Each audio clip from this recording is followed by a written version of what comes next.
Hello, good morning. I'm hoping that you are all out there. I can't see you, but I'm hoping that you're there. Whoops. Sorry, I'm getting ahead of myself. I'm so excited to see you. That's what it is. So this is our annual labor and employment breakfast. Typically, we do this in person and we have breakfast together and we have bacon and eggs and we have a chance to get caught up. Unfortunately, we can't do that this year, but we did want to talk to you about some of the updates in our area of law and just check in with you and make sure that you're doing okay.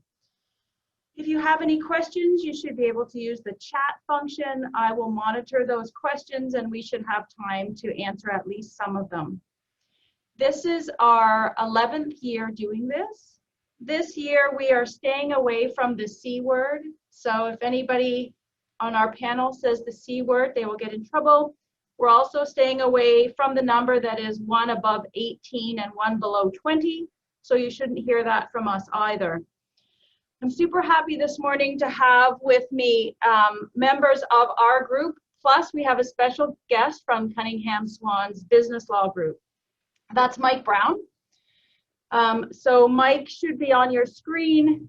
He will be speaking to us about a business issue that we thought might be important to a lot of you.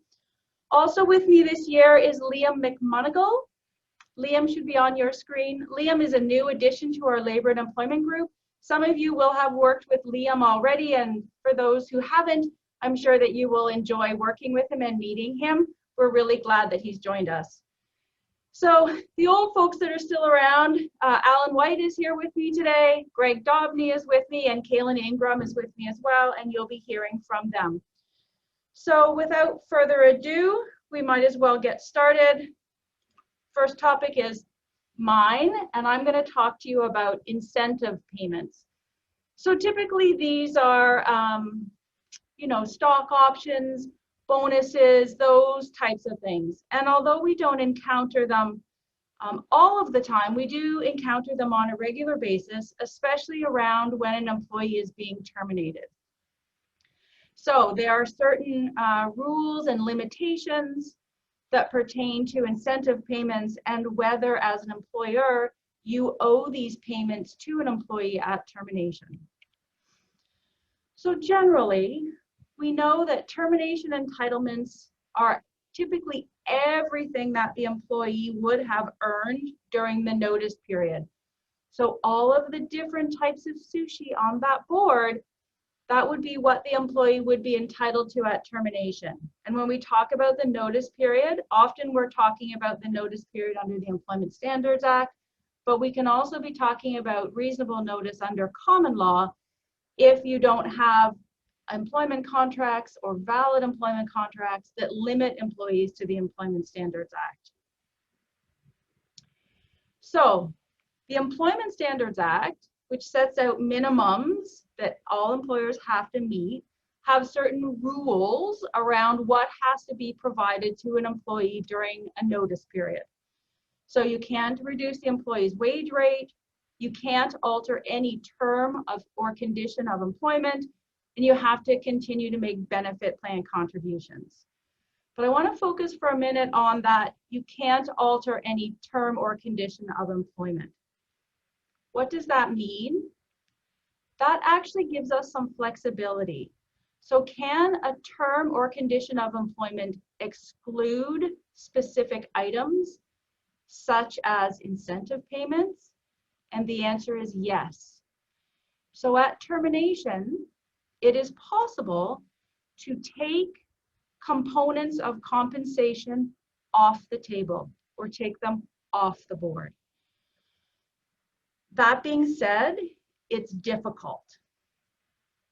So how can you do this? You have to use very, very precise language.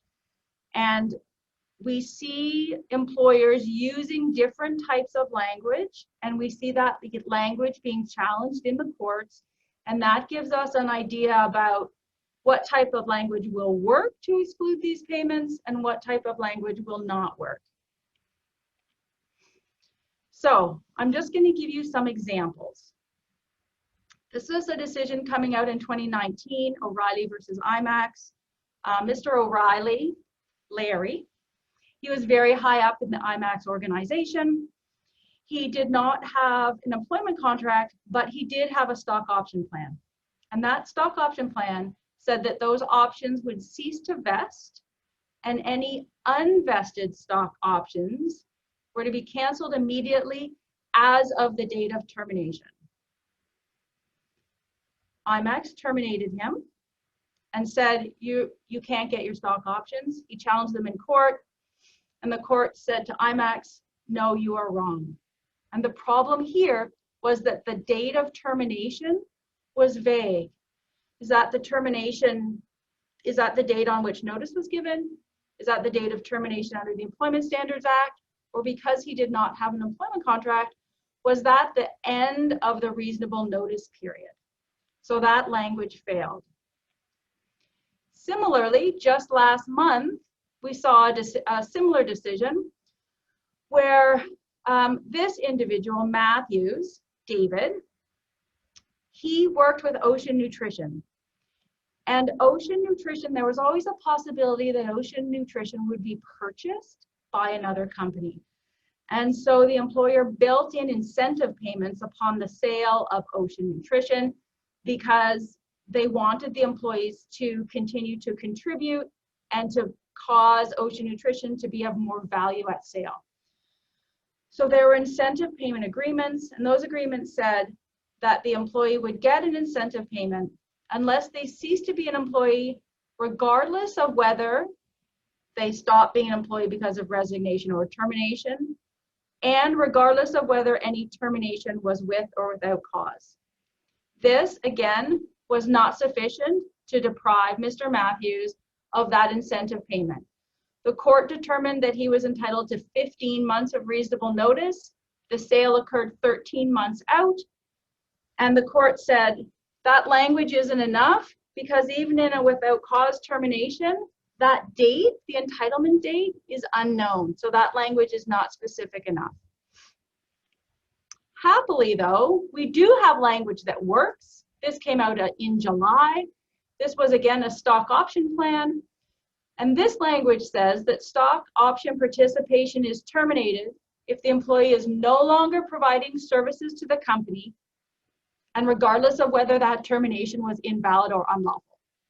So it doesn't matter. The date that you're not providing services, you're SOL, you can come after us, it doesn't matter, you're not getting anything. The court said that that's valid language. It's clear as to when the entitlement ends.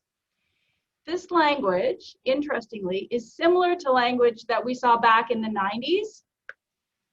And this language was also very clear. Stock options had to be exercised within 15 days of the date of the notice.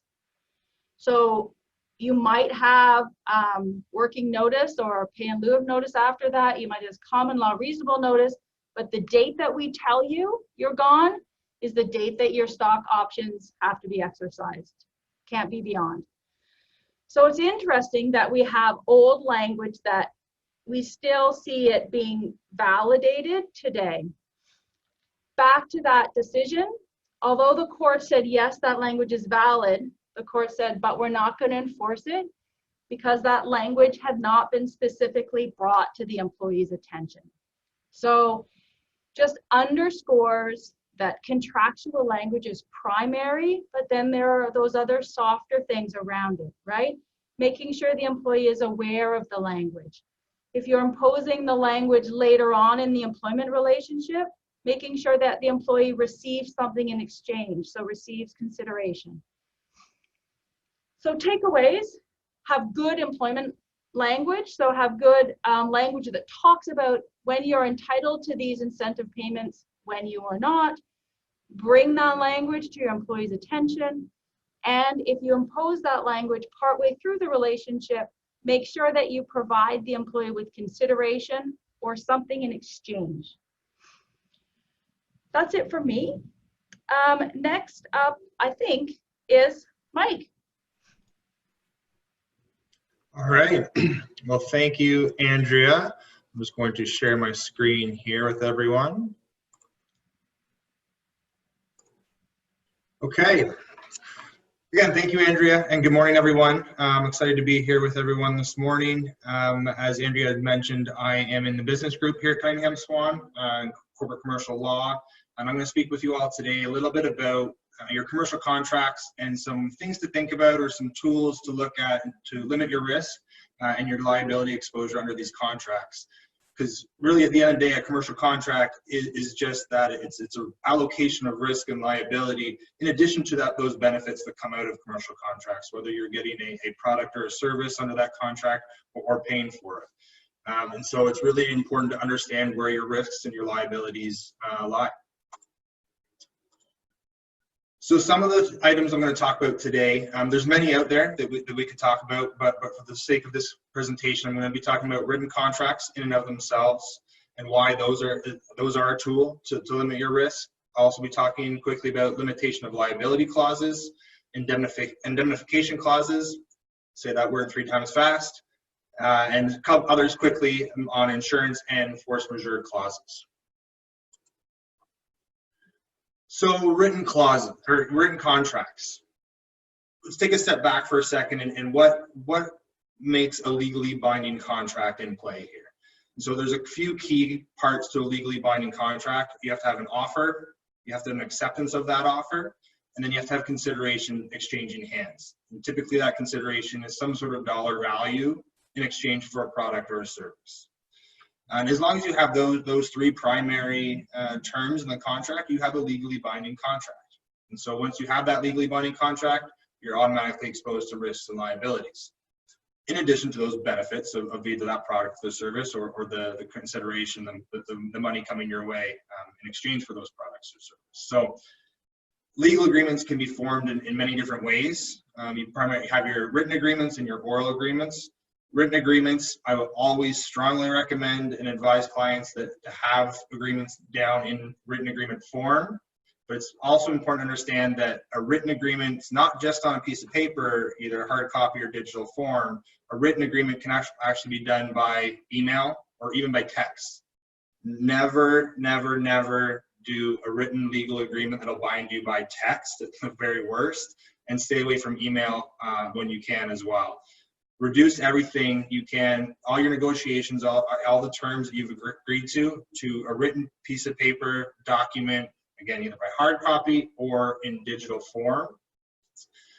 Oral agreements can be legally binding as well, just by speaking to another person. You can bind yourself legally that way, again, exposing yourself to risk and liability. But once you have oral agreements in play, it becomes a he said, she said scenario, and there's a lot of holes that can be picked there, and just kind of leads to dispute in the future. So always get your contracts down to written form. That'll help limit your risk and your liability. And the reason for that is because a well-drafted written contract will have what's called an entire agreement clause, which is essentially that. It's saying that everything that we've negotiated, everything that we've talked about, are in the 4 corners of this contract. All the emails or text messages or phone calls and negotiations that we had, those aren't legally binding unless we've reduced it to this legal contract that we're looking at here today. That creates certainty. And when you have certainty in a legal contract and a commercial contract, that limits your risk and your liability exposure. So I'm going to talk about 2 clauses here quickly as well. Limitation of liability clause is one of my favorites. It's not a very inventive title of a clause. It is what it is. It's a limitation of your liability. So there's 2 key components to it. One's essentially always in there, and then the second part's a highly negotiated point that I try to get into a contract for all of my clients, because it really provides that certainty that we're looking for in your commercial contracts when they're being prepared. So the first part is your exclusion of consequential or indirect damages. That's basically saying that no party is going to be exposed to liability that's consequential or indirect outside of a breach and direct damages that have caused caused from that breach. And so an example of that is your economic loss, reduced in revenue because something was breached in a contract that resulted in damages, and then consequentially you lost revenue. That's not going to get claimed, and vice versa on the other side. If the other party lost revenue, they wouldn't be able to claim it against you. A liability cap, again, is what it is. It's a cap on the liability, and it provides certainty because it's a monetary cap. So the parties can negotiate a dollar value that they know that they will not be exposed to more than this dollar value. So the parties won't be exposed to any more liability in excess of $1 million or $500,000 or $100,000. It really depends on the value of the contract and the negotiation between the two parties and where you want to lie in that negotiation tool. But if you can come to a dollar value, you know exactly what your cap is.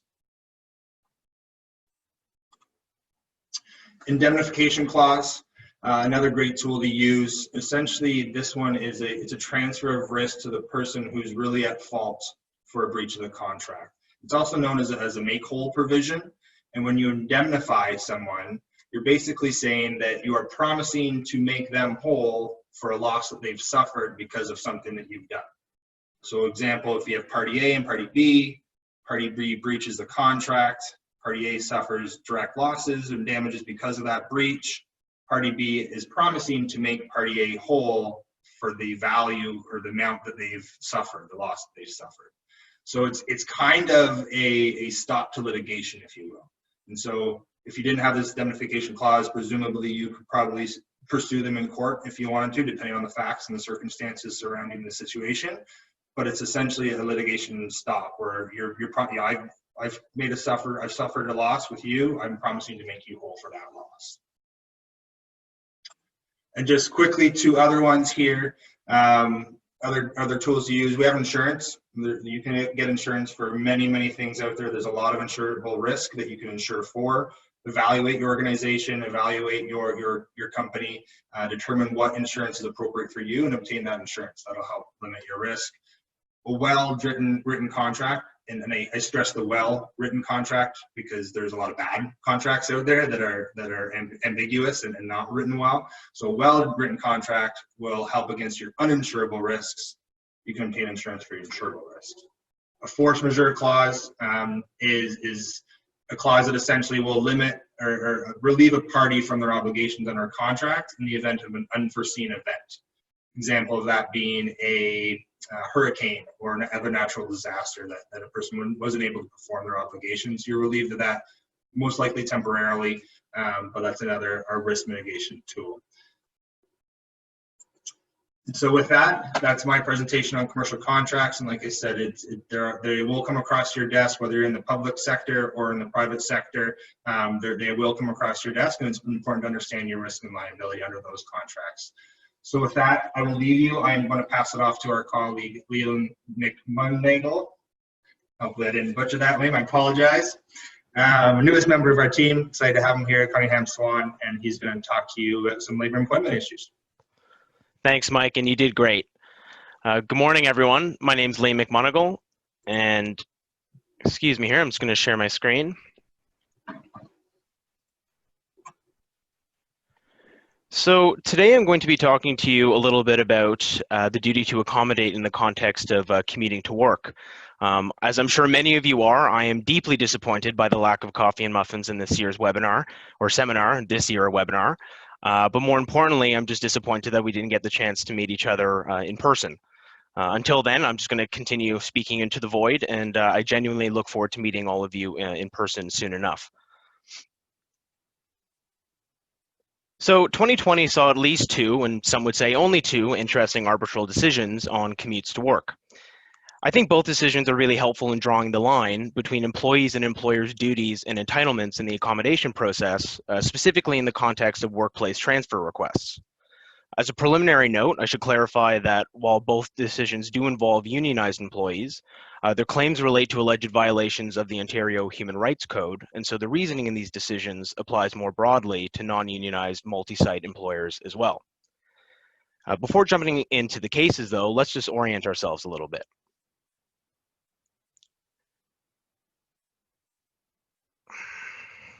So under the Ontario Human Rights Code, employers have a legal duty to accommodate the needs of their employees with disabilities who are adversely affected by a requirement, rule, or standard. This duty has two components: procedural, or how the accommodation is assessed, and substantive, or the features of the accommodation arrived at. But this duty has a limit. Employers only have to accommodate up to the point of undue hardship. What this means exactly depends on the facts, but it's definitely a high bar. Now, with this said, accommodation is also a two-way street. The employer is responsible for generating a reasonable accommodation, but the employer also has the power to ultimately decide which option is implemented. The employee, meanwhile, has a corresponding duty to cooperate with the employer, and as part of this duty, has to accept an accommodation option so long as it's reasonable. And as we'll see in two recent arbitral decisions, what's considered reasonable may take some by surprise. So the facts and related reasoning in each case are very similar, so I'll just be discussing them jointly. In each case, an employee was facing long daily commutes in Toronto and claimed that these commutes were aggravating their medical conditions. As a result, they claimed that they needed to be transferred to a work location closer to their home as a form of accommodation. But in each case, there was conflicting medical evidence. The griever's evidence either claimed a specific geographic boundary or a related time limit for their commute. The employer's evidence, however, suggested that the griever simply needed to take periodic stretch breaks and then get back on the road, or else use public transit the rest of the way. Perhaps strangely to some, this was found to be less taxing on the griever. There was also reason to doubt the validity of the griever's request. One griever submitted her request after learning that the new principal of her school was someone she had serious personal issues with, and shortly after getting into another conflict with another teacher. The other griever, meanwhile, refused two seemingly very reasonable transfer offers, one involving the use of a toll highway to dramatically shorten her commute, and one only about 5 minutes past a particular location suggested by the griever. These circumstances casted suspicion on each griever's intent, leaving a question as to whether the transfer requests were really rooted in their disabilities at all. And finally, in both cases, the griever consistently refused to even consider, let alone test out, various alternative accommodation options proposed by the employer short of a transfer, such as modifying work duties and modifying work schedules to account for traffic volume.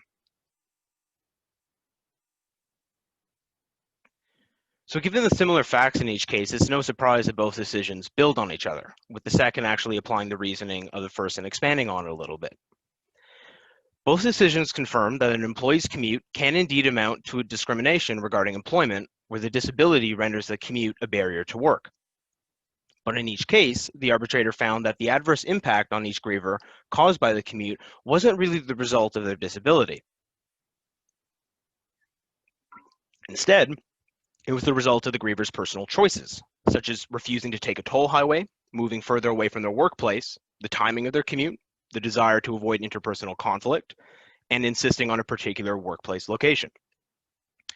And while not automatically rendering the commute non-discriminatory, these factors were considered relevant as part of the overall factual matrix considered. What was crucial in each case, though, was that the medical evidence did not establish that a shorter commute was in fact medically necessary. In each case, the arbitrator agreed that the griever didn't need to have their commute restricted to 15 kilometers, for example, or to a specific total daily commute time. Instead, the arbitrator accepted the employer's evidence that each griever simply needed to stretch every 20 or 30 minutes and could keep driving after stretching or use public transit the rest of the way. And this brings us to the question of what's reasonable. Both decisions saw the arbitrator hold that these options were perfectly reasonable and realistic, despite admittedly not being ideal and certainly not being preferred by the grievers in these cases. As stated by one arbitrator, stopping mid-commute to grab coffee isn't uncommon, and the griever could find safe and comfortable areas to stretch like shopping plazas or cafes. According to the arbitrators, the expectation of a single continuous commute to work was an unreasonable assumption that was only justified if proven to be medically necessary. And so, the griever in each case was expected to at least test out these alternatives prepared by the employer to see if they caused a notable negative impact on their health, and so proven to be unworkable. But in failing to even consider these alternatives, the grievers in each case were held to have failed to discharge their duty to cooperate in the accommodation process and establish discrimination on the basis of disability. So these decisions tell us a few things. Firstly, work commutes can be discriminatory, with an employer's duty to accommodate extending beyond the immediate workplace. Secondly, the accommodation process is collaborative. The employee has a duty to cooperate by trying out accommodation options proposed by the employer and ultimately accept a reasonable accommodation developed and chosen by the employer. Relatedly, a reasonable accommodation is what meets an employee's needs, not their personal desires or preferences, not needing to be perfect in this sense. And more specifically, Subject to medical evidence to the contrary, an employee can reasonably be expected to take breaks while driving, use a toll highway, or take public transit as part of their commute to work before a transfer to a closer workplace can be legally required as a form of accommodation. Looking ahead, we'll see if these disputes over transfer requests are eventually replaced entirely by requests to simply stay home, but that's a topic for another time. That's all for me. Thank you very much. And next up, we have Greg Dobney, who will be speaking to you a little bit about the enforceability of termination clauses.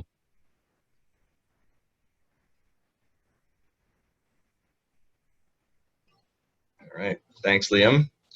And like others have mentioned, I'm sorry that we can't be together in person this year, but I am glad that we're able to keep our morning seminar tradition running and that we're able to connect in some way these days.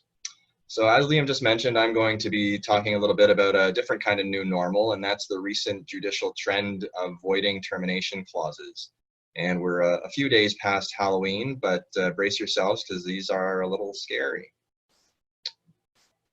So I'm going to start by talking about cutting it out. So that's, I'm going to introduce severability clauses in contracts generally and how they've been applied in employment contracts. Then I'm going to talk about just cause termination clauses as opposed to without cause termination clauses and the impact that a void just cause clause can have on a without cause termination clause. And then I'm going to speak about a case that dealt with a hypothetical invalidity in the future. So as a starting point, employment agreements are contracts, but unlike other contracts, they are interpreted differently. And this is because there is a power imbalance, or at least a perceived power imbalance, between employers and employees. So it's expected that employers have more bargaining power than employees do. So when there's an ambiguity in a contract, the ambiguity will be resolved in favor of the employee as opposed to the employer. So employers need to be careful about how they draft their employment contracts. It's not uncommon to include a severability clause in a contract, and that clause is supposed to have the effect of cutting out any clause or sentence or paragraph that may be determined to be invalid. So instead of invalidating the whole contract, the severability clause is intended to strike out the offending portion while leaving everything else intact. However, when a severability clause is applied in the employment context, that's not what has happened. The Employment Standards Act sets minimum requirements for employment terms, and it's illegal to contract out of a minimum standard under the Employment Standards Act. So if a contract does contract out of a minimum standard, that contracting out, whatever that provision was, becomes void. And the way judges have applied this is they have said that if there's a term that contracts out of the standard, that contracting out is void, and so it cannot be severed. It's already been voided, so you can't sever it from the contract. So what happens is, if part of it becomes void, the whole thing has become void, and you cannot sever a void clause. So judges are refusing to strike out sentences that would leave everything else intact. So one of the foundational cases on this approach had a fairly good termination clause, but at the end it said, for the purposes of this section, compensation will be on your base salary alone. And as you saw from Andrea's presentation, that's not permitted unless you have very specific language. But so the fact that it referred to base salary was problematic, and the court refused to strike out the reference to base salary. Instead, it made that piece void, which voided the entire clause. So one of the cases that popped up this year involved this scenario. So what if you have a just cause section that is bad? So just to give you some background to this, there have been a recent trend in cases that have distinguished between the standard of just cause at common law on the one hand, and the willful misconduct or willful neglect of duty under the Employment Standards Act that disentitles employees to notice of termination or pay in lieu of notice and severance pay. So there's been this differing standard developing, and a just cause clause can become bad if it violates the employment standards minimum requirement. So here was the facts in the case. There was a just cause section that was bad, but the employer terminated under a separate without cause termination clause. And the employment agreement addressed dismissal without notice or pay is a just cause type clause. Dismissal with notice or pay, so without termination, without cause termination clause, and it also had a severability clause. So that is the Walksdale case, and in that case, because the just cause provision was void, all of the termination clauses were declared void. So interestingly, in this case, the termination without notice clause was conceded by the employer to be invalid because it fell below the requirements of the Employment Standards Act. It listed a whole bunch of things the employer said justified termination without pay or pay in lieu of notice. Sorry, notice or pay in lieu of notice. Some of those things clearly were not legitimate, like failing to declare gifts valuing over $100. And so because of the clause in that case being void, the court said that termination clauses need to be viewed as a whole.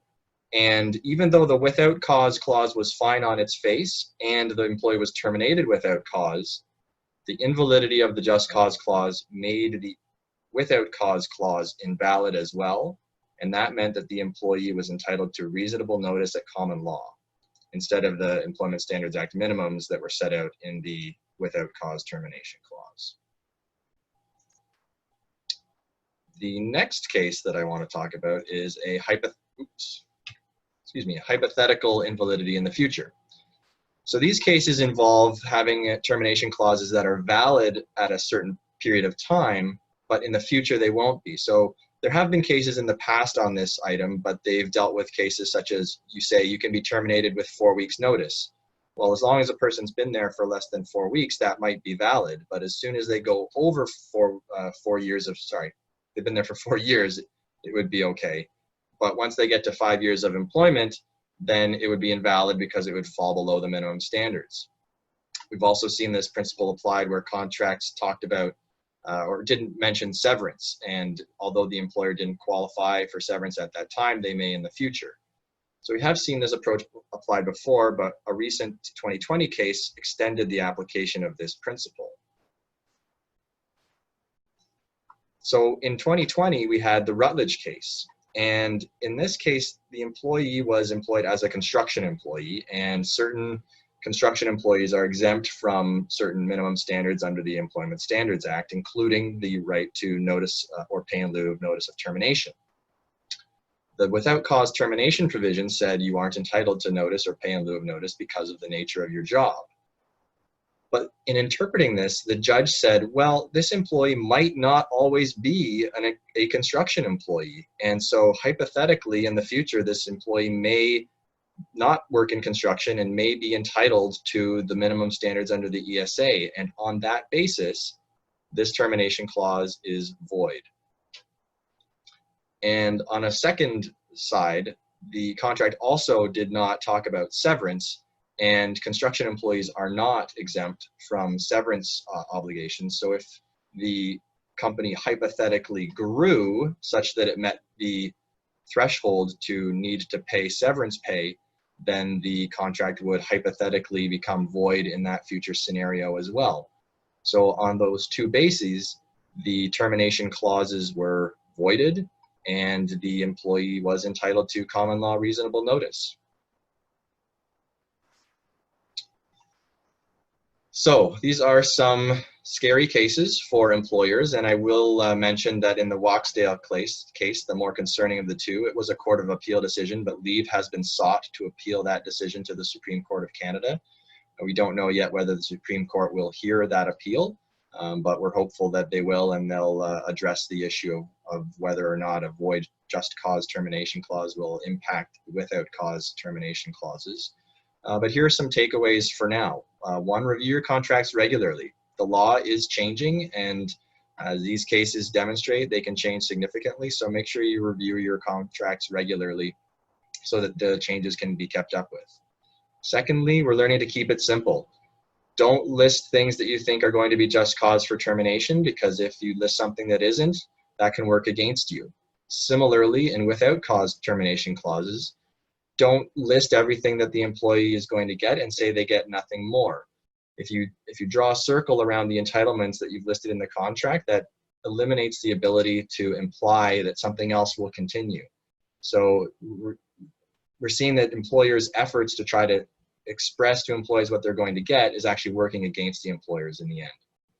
And finally, include a fail-safe clause. So include some language in the contracts that says that employees will always get their applicable employment standards minimums, so that you can't go below that floor, because part of the whole analysis is making sure that the employer wanted or tried to comply with the ESA. That's everything for me. So I'm going to hand it over to Kaylin to talk about the stimulating topic of vacations.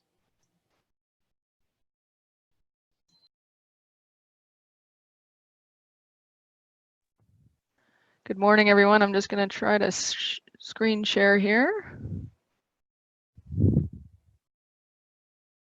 Hopefully I have that right. Okay. Good morning. So my presentation this morning is going to unpack some of the provisions in the Employment Standards Act related to vacation. And I have recently helped a number of clients with their policies and their employment contracts. And what I found is that the vacation provisions are often some of the most difficult to understand and to implement properly. All right, so I'm going to be focusing on these 4 main topics, and I see these topics as being areas where there are some misconceptions that can be costly for employers. So the first topic for discussion is the difference between vacation time and vacation pay. We see a lot of contracts and policies that set out the employee's entitlement to vacation time. So it will set out, the employee is entitled to X weeks of vacation. But it's important to know that the ESA actually has requirements with respect to both vacation time and vacation pay. These are related, but they are distinct entitlements. I have put the ESA minimum standards with respect to both vacation time and vacation pay up on the screen. Employers are obviously entitled to offer their employees more than these minimum standards, but you just can't fall below the minimum standards. And one important distinction between vacation time and vacation pay is that vacation time is earned after each year of employment. So under the ESA, employees only become entitled to vacation time after they have worked a year of employment. Vacation pay, on the other hand, is earned from the beginning of the employment relationship on every paycheck. Now, there are a variety of options for how you actually pay out the vacation pay, but that vacation pay is earned from the beginning of the employment relationship. I have put an asterisk beside years of service up on the screen, and that's just to remind us that any period of time that your employees are on an ESA leave of absence, so for instance, a parental leave or a pregnancy leave or an infectious disease emergency leave, that period of time has to be counted for the purposes of determining your employees' vacation entitlements. All right, moving on to scheduling vacation time. There are a few provisions in the ESA with respect to scheduling vacation time that are not well known. The first is that the ESA actually grants the employer the authority to schedule vacation time. It's obviously common practice for employers to consult with their employees and to take requests for vacation time. But if you run an operation that, for instance, shuts down for a couple weeks in the summer and you want your employees to use their vacation time then, or if any sort of dispute arises with your employees as to when they are to use their vacation time, the ESA specifies that you, the employer, have the final say. The second point up on the screen is that the ESA actually requires vacation time to be scheduled in 1 week, 2 week, or 3 week blocks unless your employees request otherwise in writing. Finally, we sometimes see these use it or lose it type policies, meaning that the employee will lose their vacation time if they don't use it by a certain date. And you just have to be careful with this kind of policy because an employee cannot lose their ESA minimum amount of vacation time. So if you want to implement a policy whereby employees have to use it or lose it, you have to be careful to specify that those 2 weeks or 3 weeks that they are entitled to under the ESA will not be lost. Okay, so I'm moving on to the actual calculation of vacation pay, and here's where things can get a little scary.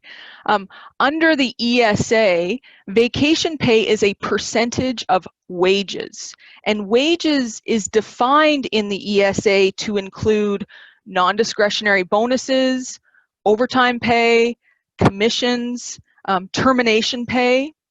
So this often catches employers by surprise because I think many employers believe that vacation pay is owed simply on the base salary that is paid, and they don't add on vacation pay to these other forms of compensation. So this is an issue that often comes up after an employee is terminated. The employee will go visit a lawyer, have their severance package reviewed, and they'll come to learn that the bonuses and the commissions that they earned over many years should have had an additional 4% or 6% tacked on for vacation pay. And so depending on how long the employee has been working and how much of these other forms of compensation they were earning, this could be a big liability. All right, finally, many employment contracts have this provision, this salary, it says that the salary or the hourly wage is inclusive of vacation pay. And employers in these circumstances will often just keep paying the employee their regular salary during the period of vacation. And I think that sometimes people think that if they include this salary inclusive of vacation pay provision in their contracts, and then just carry on paying that regular salary through the vacation period, then they just don't have to worry about vacation pay anymore. That, it solves all the problems, and it's not that simple. So we've already talked about the fact that vacation pay is owed on all these other forms of compensation like bonuses and overtime pay. So if your employees are receiving these other forms of compensation, but your method of paying vacation pay is to simply maintain the base salary through the vacation period, then your employees are likely being shortchanged on their vacation pay entitlements.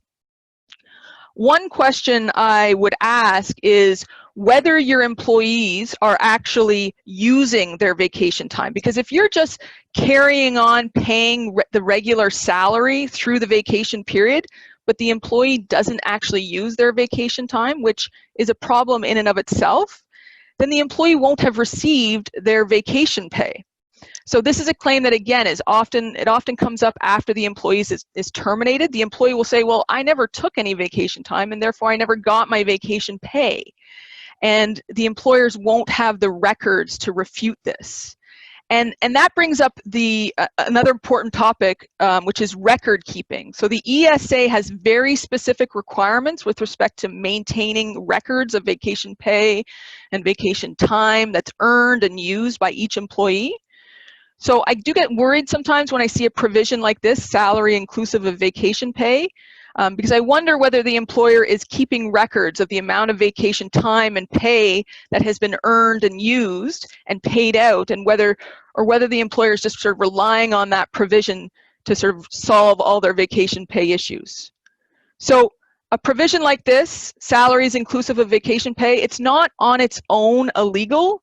However, there are some issues that could come up with this system, and you just have to make sure you're keeping the proper records and that these records demonstrate that the employee is receiving their full entitlement to vacation pay. And that is it for me. Andrea's clapping because she's always worried I'm going to go over. I will leave you with these two images of vacations that we will not be taking this year. And with that, I will turn things over to Alan. All right, how do I up here?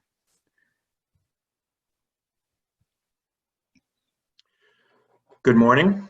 Nice to see you all, which of course we're not, but that's the way it goes these days. So I'm going to talk about harassment. Still a big area for us. We are constantly advising clients on what is and what isn't harassment, and also managing internal and external investigations. So why can't I advance my slides? There we go. So I'm going to talk about 3 areas quickly: how to get investigations right and wrong, a new tactic potentially for the defense of constructive dismissals that have a harassment component, and finally, what's happening in the federal regime. So the main principle around harassment investigations, like many things in our world, is it has to be reasonable, but that isn't really all that useful. So let's drill down on that a bit. There's a lot of case law on this, but one of the touchstone cases is this oldie but goodie, 2005 from the HRTO case involving the entertainment park Marineland. And what the tribunal said there is they boiled a number of requirements down to 3 main ones. What was the employer's awareness around the issue of discrimination and harassment? Did they have a good policy? Was there a complaint mechanism? Had the employees been trained? That sort of thing. That's really a cultural issue. If you're having to defend your whole process in response to a harassment complaint, you want to have, in effect, due diligence evidence that at your employer, these issues were taken seriously, both substantively and procedurally. Next, what happened post-complaint? And that's the whole issue of how was the investigation run and so on.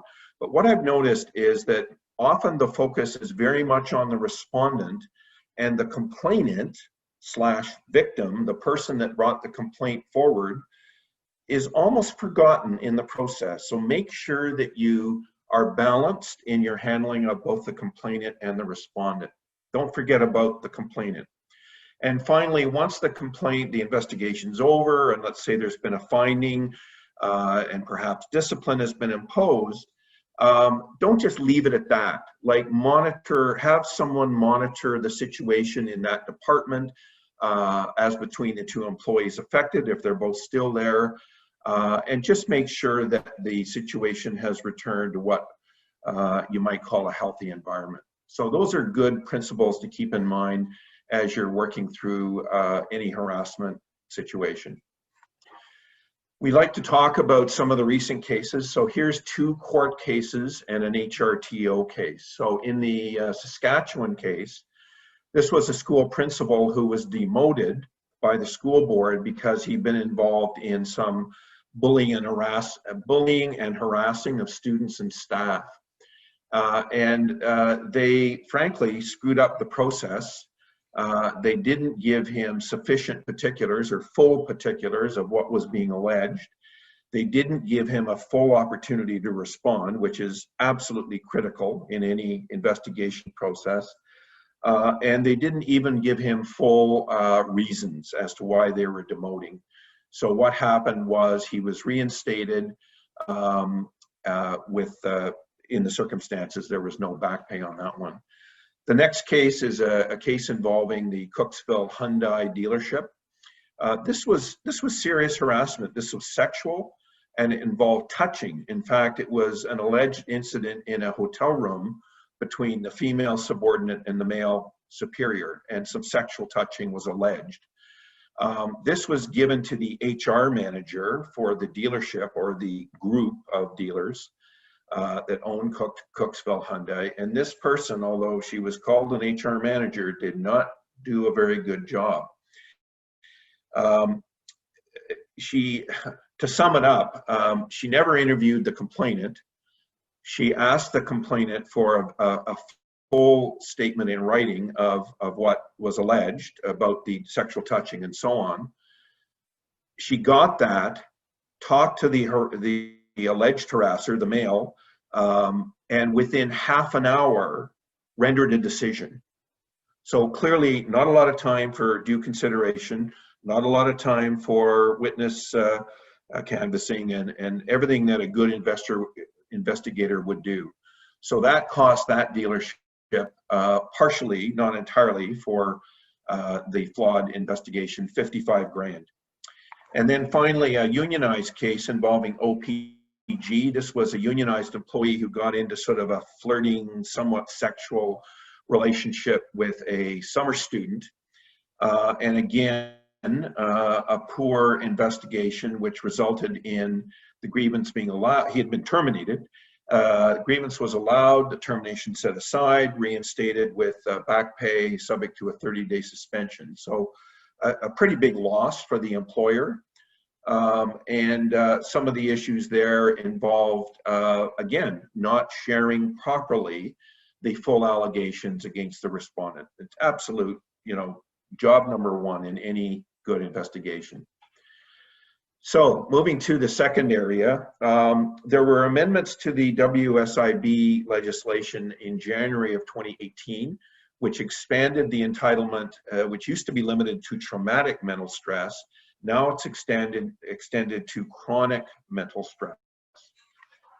Let's understand quickly the threshold or the test for that. So benefits can flow if an appropriately diagnosed mental stress injury, so there has to be a proper medical diagnosis, is predominantly caused by a substantial work-related stressor, and workplace harassment is generally treated as being such, arising out of and in the course of the worker's employment. Those are the four tests for entitlement to chronic mental stress. So what happened, here's a good example. A cleaner at the Fallsview Hotel and Casino in Niagara Falls alleged that she had been subject to significant bullying and harassment. She sued for constructive dismissal. The employer countered by saying, wait a sec, this was after January 1st, 2018. You should be running that under the WSIB system. You shouldn't be suing us. We're not liable for damages for a workplace accident, which is covered by WSIB. And there's a process by which the employer can bring that issue to the Workplace Safety and Insurance Appeals Tribunal. That's what happened here. And in fact, that was exactly the finding, that the court had no jurisdiction for at least that component of the lawsuit, that alleged harassment, injury arising from workplace harassment, and thus the action was statute barred. So that's a tactic that may or may not be appropriate. If you have a really bad WSIB accident record, you may not want to do that, because that's going to kick that claim over onto your accident record, which may trigger penalties and so on. Finally, most of you are in the provincial zone, in other words, covered by provincial legislation, which for harassment purposes is OSHA, Occupational Health and Safety Act. The feds are 10 years behind you folks. They had a funny regime under which workplace violence was recognized under the Canada Labour Code, but workplace harassment, which of course is the more common of the two, wasn't really fully addressed, and there weren't specific requirements such as we've had in Ontario since 2010. So on January 1st, 2021, this new regime comes into effect, and the requirements that you see on the screen are effective 6 months later, so on June 30th, 2021. So interesting that the feds are lagging behind the province in that regard. And that's it. Over to Andrea.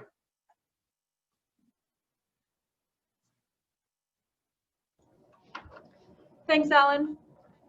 So I think we have a few questions that have come in under the chat. First question is for Mike. Mike, I'm going to ask you this question without using the C word. So going forward, do you think that contracts should include pandemic language? Very good question. Yes, we're typically seeing this more and more these days, obviously since the pandemic has happened that we're living in. I'm trying to avoid that C word as well. And so what typically you'll find where that would fit in is that force majeure clause that I touched on quickly in my presentation. The key for that is, though, that has to be expressly listed as an unforeseen event that would excuse a person or a party from their obligations on the contract. If a pandemic's not expressly written in that force majeure clause that would excuse the party from their obligations, you can't rely on it. And force majeure clauses are a creature of contract. So if they're not in your contract, there's no luck. You have to have that clause in there, and you have to have that listed event as a pandemic to rely on as an excuse. Thanks, Mike. Hopefully that answers that question. Liam, there's a question for you. And the question is around accommodations, but specifically what accommodations are required for employees who are commuting to work in inclement weather? Yeah, so that's a good question. And the answer to that, there are essentially two parts to the answer. Legally speaking, inclement weather on its own isn't a code protected ground. And so unless that inclement weather and the related commute touches on, for example, disability, as we've seen, then those kinds of difficulties in getting to and from work due to weather aren't an issue for that trigger the duty to accommodate. Practically speaking, though, if your employees are expected to trudge through mountains of snow or something, and that's really making it difficult to get to work, then just practically speaking, a little bit of flexibility is certainly called for and would go a long way in terms of just general labor relations. Kaylin, there are two questions for you, and then I think we're going to have to wrap it up. So the first question is, what if an employer has an employee who just doesn't take their vacation time? So I think the simple answer is you just schedule them to take their vacation time. And I talked about, these use it or lose it policies and how, you have to be careful with those. The ESA does include like a provision about getting permission from the Director of Employment Standards for someone to forego their ESA minimum amount of vacation time. But really that's a rare occurrence. And if someone is not using their ESA minimum amount of vacation time, you should be scheduling them to take it. And Kaylin, this is a second question for you. I think it's because we're all thinking about vacations right now. We all really need a vacation. But okay, the second question is, what happens if an employer terminates an employee and they pay the employee out all of the accrued vacation pay, but they know that the employee is still owed some vacation time that they haven't taken? So the payout of the accrued vacation pay, that is the compensation that they would have used or had access to had they used that vacation time. So there's no additional requirement to pay something extra once that employee is terminated for that unused vacation time. The vacation pay is that compensation for their unused vacation time, essentially. Thank you. And I just want to thank everybody for joining us today. Although we can't see you, and as Liam put it, it's sort of like we're speaking out into the void. I think we can feel you. We hope that you're doing well. These are really weird times, and we're going to be in them for several months yet. So please stay in touch. We think about you often. We hope that you're doing well, and we hope that you enjoyed our breakfast seminar. And with any luck, we'll all be back together again next year having some nice bacon. All right. Thanks, everybody.